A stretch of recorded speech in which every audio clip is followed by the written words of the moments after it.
ng Independent Commission for Infrastructure at ng Department of Public Works and Highways. Ayon sa Pangulo, malinaw at matibay ang mga dokumentong nagsilbing basehan ng pagsasampa ng kaso.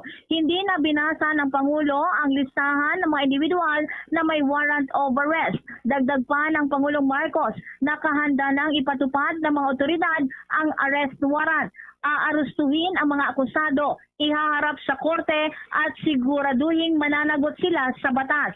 Binigyang diin niya walang espesyal na pagtrato at walang sasantuhin, kasabay ng paninindigang tapusin ang sinimulan niyang paglilinis sa naturang anomalya. Nagpasalamat si Pangulong Marcos sa taong bayan sa kanilang mahabang pasensya habang inaantay ang resulta ng investigasyon.